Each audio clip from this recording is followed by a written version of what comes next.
setup is a little different today. This is not permanent. I wanted to have like more of a conversation with you of how it would be if you and I were, you know, hanging out. Because as I get ready, some of the best stories I hear and tell are as, you know, I'm putting on my makeup ready to go out. So I thought I'd go ahead and tell you one of these stories while I'm doing my makeup, so it's a little more realistic.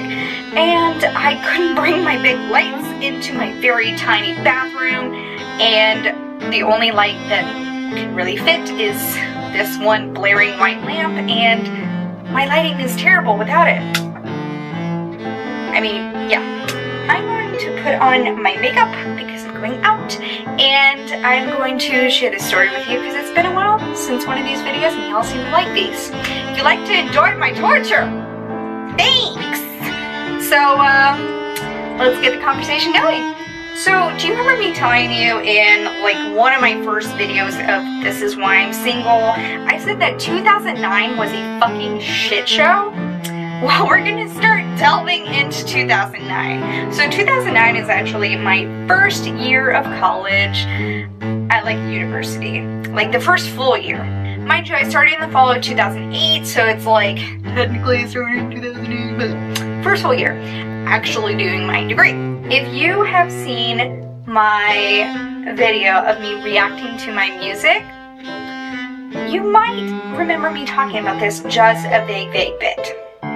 So there was this guy that I kind of had a crush on, and by crush I mean I just like looking at him. He was that person in class that you go for and that you look at. Like everybody has one that it's like they go to that class and they really hope that they're there so they can kind of be like, ah, he's there, I can look at him.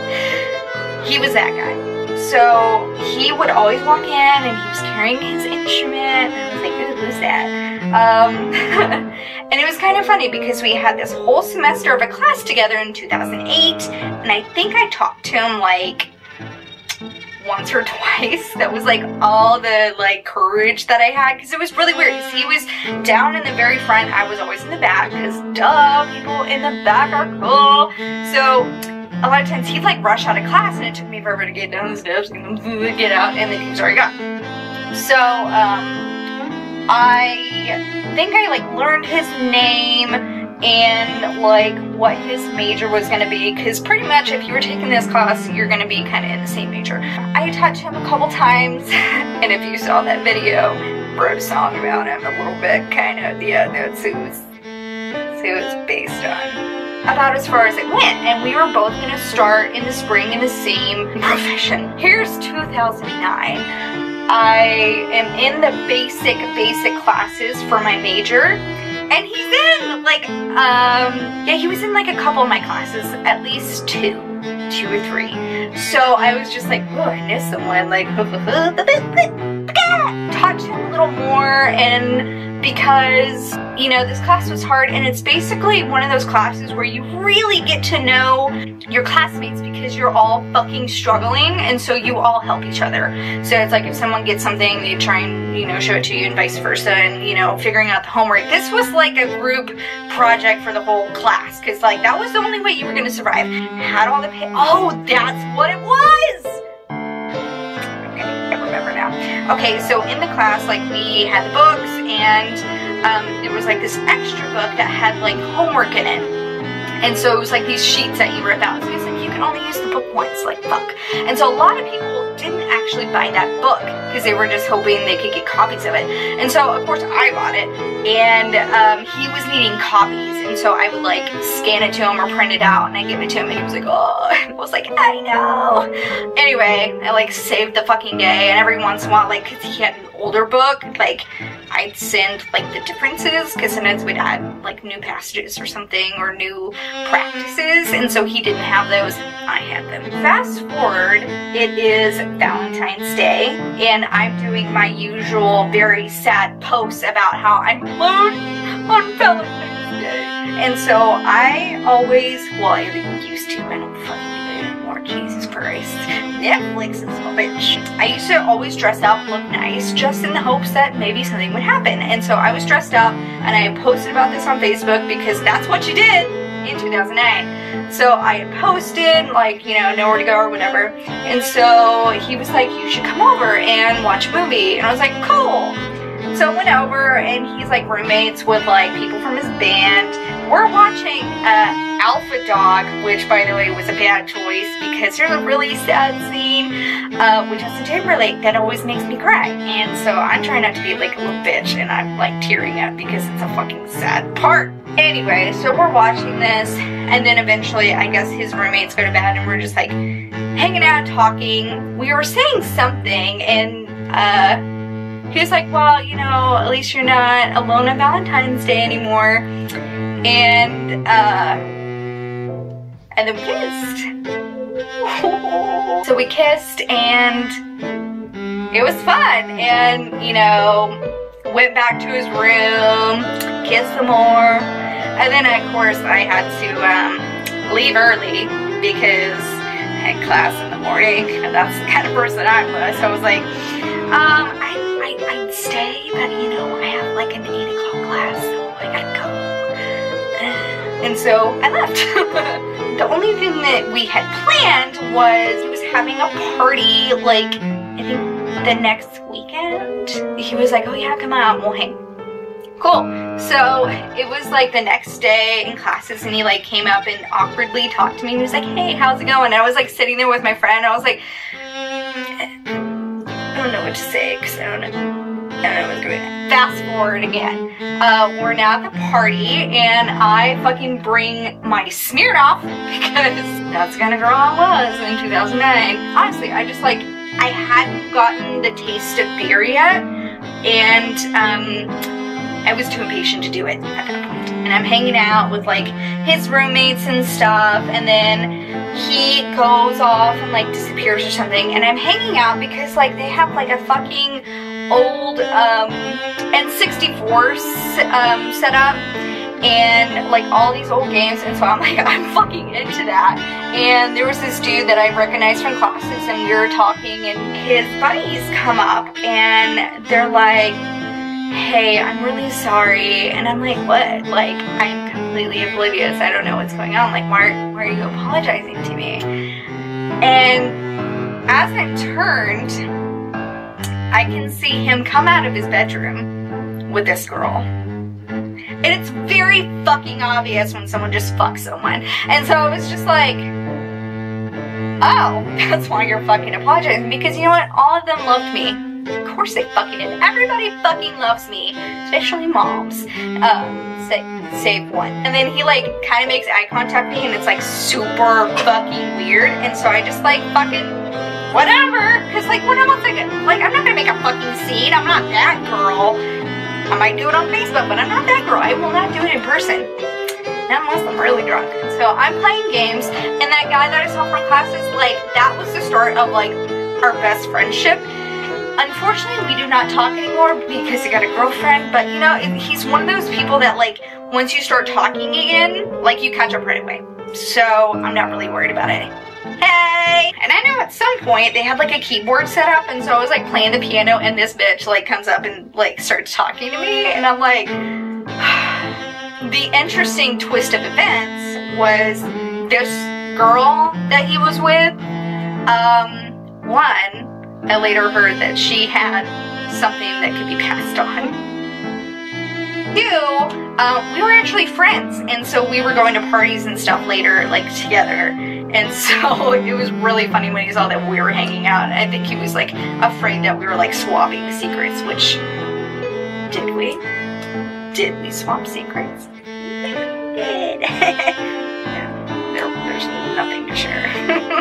And I realize now that I've almost told this whole story and I only have my foundation on. So this guy, Connor is what we'll call him. So Connor, like we still have all these classes together, and I'm kind of just like standoffish, like fuck you, like whatever, but I'll be nice because that's the kind of girl I am.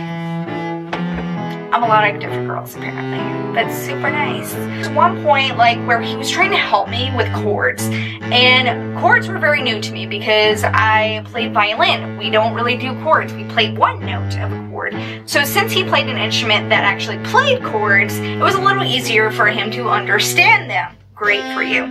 Tried to explain it to me. He fucking told me wrong, so I was like getting stuff wrong, like, fuck you.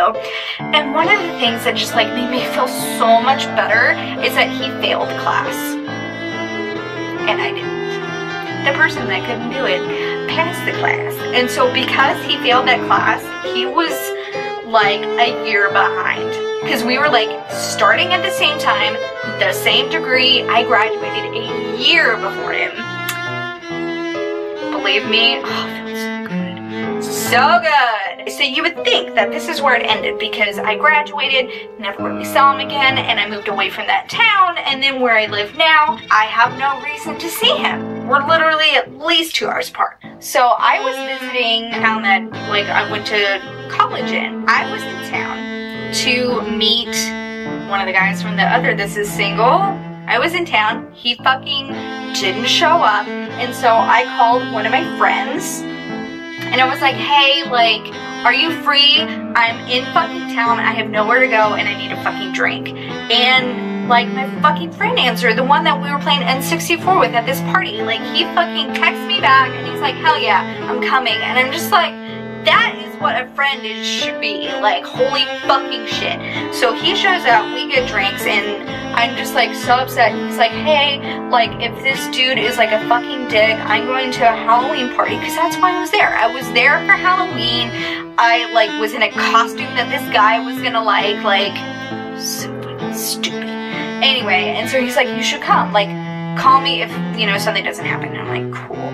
Nothing is happening. I don't want to wait. And so I was like, you know what, let's go ahead and go. Like, I want to be somewhere. And the unfortunate thing, this was the night that I found out that one of my friends died. And so I was extremely upset. And I was like, oh my God, I'm like alone. This guy kind of stood me up in a way. And then, you know, I was with my friend and luckily he was there and he was so sweet.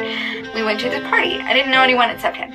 So we show up and it was people from school, but it was people obviously after me. I go inside and I'm like, oh, everyone's dressed up. Let me go put on my costume. So I put on my fucking costume in the parking lot, which was interesting because it's basically underwear. So I'm watching people come in the door and like while they're doing that, I'm kind of standing there because I don't know anyone. My friend is putting on a costume because he didn't bring one, so his friends were dressing him up.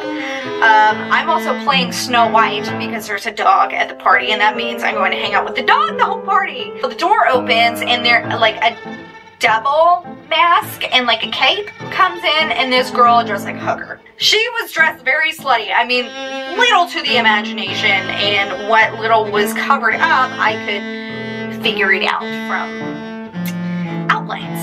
Not long after this devil fucking walks in, the mask comes off and it's Connor. Like, I shit you not, it's Connor. Oh my God. And I'm standing there trying to act like I don't fucking recognize him because of course I do. I'm wearing a blonde wig and so I don't look normal. I'm obviously wearing less clothes than I normally would. When he knew me, like everyone was like introducing themselves. He was like, oh hey, I'm Karen. I was like, yeah, I know you. And he was like, oh shit. And I was just like, yeah, this is fucking weird. Like, of all the fucking parties to be at, like, I fucking run into you. Well, this is my girlfriend. He was always like, dude, they never had a girlfriend and then suddenly had a girlfriend. So it's so funny because apparently she fucking loves me because this is what happens. Like, they love me because they don't fucking know. Just getting to know me, like loving everything about me, my costume, like blah, blah, blah, my life. And I can see him in the background, scared to shit. I'm like, yeah, like I fucked your boyfriend, like you don't even know. So great, like just standing there knowing, almost causing a little turmoil, like in the best way. And luckily, even though like I was extremely upset, I looked really good. I was like in super good shape at the time. I'm not anymore. I'm aware I need a little bit of work. But I looked good. I was in a hot costume. She loved me. And he was scared shitless. So that was like what all I could ask for, considering like I was having the shittiest night. And I eventually left to go see the dude that I actually came into town for. And he showed up at about 4 in the morning.